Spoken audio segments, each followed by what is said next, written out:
அனைவருக்கும் வணக்கம். எனது பெயர் திவ்யா. உங்கள்கிட்ட ஒரு கொஷின் கேட்குறேன்.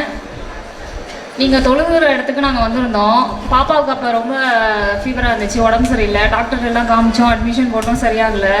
அப்போ பக்கத்து வீட்டு ஆண்டி சொன்னாங்க, இதை மாதிரி போய் தொழுகிற இடத்துல போயிட்டு ஓதிட்டு வா அப்படின்னு சொன்னாங்க. ஒரு 5 times வந்து ஓதணும். பாப்பாவுக்கு நல்லா போயிடுச்சு.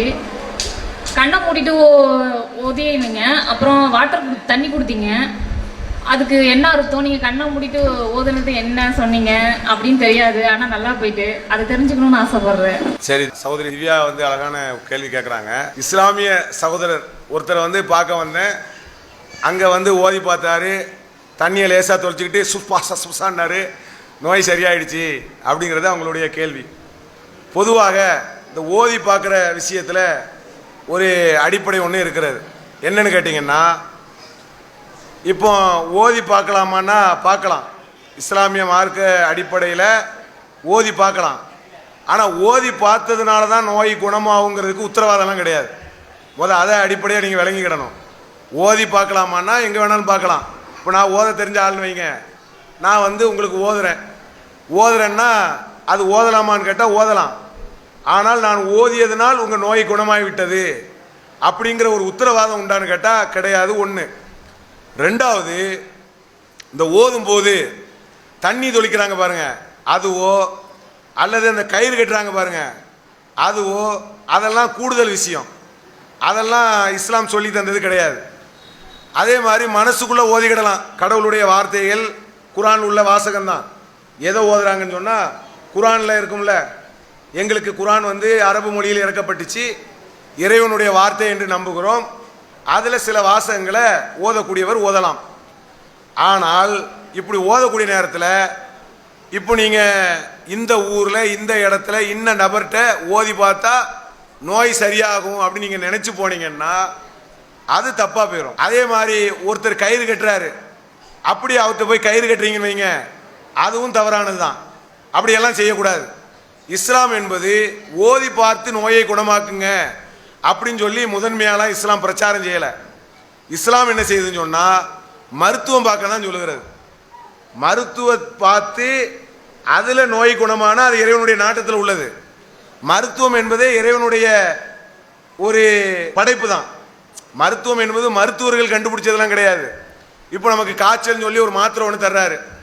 அந்த மாத்திரை தரக்கூடிய டாக்டர் வந்து அந்த மாத்திரையை பானோகத்தில் அவர் பர்ச்சேஸ் பண்ணலை. அது இந்த பூமியில் இருக்கக்கூடிய சில மருந்துகள், சில கெமிக்கல்கள், இதுகளை சேர்த்து நமக்கு என்ன செய்கிறாரு, மாத்திரையாக தர்றாரு. அப்போ அந்த கெமிக்கலை, அந்த மருந்துகளை இந்த உலகத்தில் படைச்சது யாரு? இறைவன் தானே. அப்போ இறைவன் தான் நமக்கு நோயையும் தருகிறான், இறைவன் தான் அதற்குரிய நிவாரணங்களையும் தருகிறான். நோயை கொடுத்து தான் வந்தான், அதுக்குரிய நிவாரணங்களை கொடுத்தது யார் தான்? இறைவன் தான். அப்போ டாக்டர்கிட்ட போய் ட்ரீட்மெண்ட் எடுக்கிறது தப்பே கிடையாது. ஒரு நோய் வருதா, காய்ச்சல் வருதா, ஜுரம் வருதா, வயிற்றுல பிரச்சனையா, அப்படியே போய் கையையும் காலையும் மோதிக்கிட்டு கயிறை கட்டிக்கிட்டு இப்படி போய் நான் செஞ்சிடக்கூடாது. பணங்களை கொடுத்து ஏமாந்துடக்கூடாது. நேராக என்ன செய்யணும், டாக்டர்கிட்ட போகணும். ஓதி பார்க்குறீங்கன்னா அது கூடுதலுக்காக. ஓதி பார்த்தால் அது ஒரு கூடுதல் ஒரு விஷயத்துக்காக தவிர, ஓதி பார்ப்பது என்பது முதன்மையான ட்ரீட்மெண்ட்டு கிடையாது. அதை ஊக்கப்படுத்தலை இஸ்லாம். இப்போ நபிகள் நாயகம் உடம்பு சரியில்லாமல் இருந்தாங்க. நபிகள் நாயகத்தினுடைய தோழர்கள் எத்தனையோ பேர் உடல் நலம் சரியில்லாமல் இருந்தாங்க. எல்லாரும் ஓதி பார்த்துட்டுலாம் இருக்கல. உடம்பு சரியில்லைன்னா உனக்கு என்னப்பா, உடம்பு சரியில்லை, சரி இன்னும் ட்ரீட்மெண்ட் எடு. அந்த காலத்து வைத்தியங்கள்லாம் இருக்கு பாருங்க, ஒட்டகப்பால், இன்னென்ன செடிகள், அதுகளை தான் ட்ரீட்மெண்ட்டாக எடுத்தாங்க. அப்போ நமக்கு நோய் நொடிகள் வந்துச்சுன்னு சொன்னால் நம்ம மருத்துவத்திட்ட போய் ட்ரீட்மெண்ட் எடுப்பது என்பதுதான் சரியானது என்பதை இஸ்லாம் எங்களுக்கு காட்டுகிறது. இன்னும் பாருங்க, இந்த ஓதி பார்க்கக்கூடிய விஷயத்தில் இது முஸ்லீம், இந்துக்கள், கிறிஸ்டின்லாம் கிடையாது. எல்லா மதத்திலையும் பிராடுகள் நிறையா இருக்கிறாங்க. அதனால் கொஞ்சம் கவனமாக இருக்கணும்.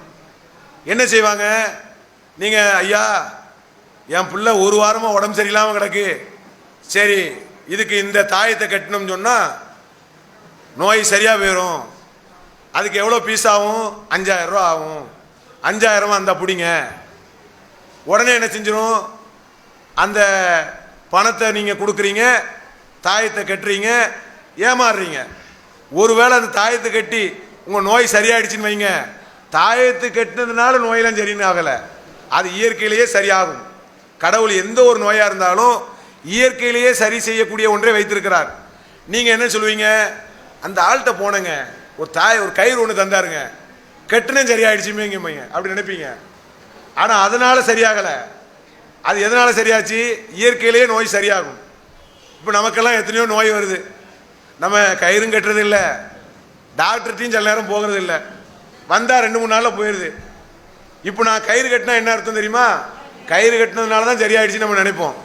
அப்போ யார்கிட்டையும் போய் ஏமாந்துடக்கூடாது.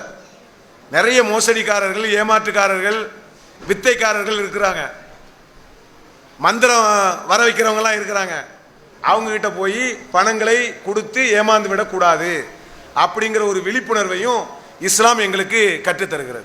இஸ்லாம் மற்றும் சமுதாய செய்திகளை அறிந்து கொள்ள தமிழ்நாடு தௌஹீத் ஜமாஅத் யூடியூப் பக்கத்தை உடனடியாக சப்ஸ்கிரைப் செய்து கொள்ளுங்கள். மேலும் பெல் பட்டனையும் கிளிக் செய்து கொள்ளுங்கள்.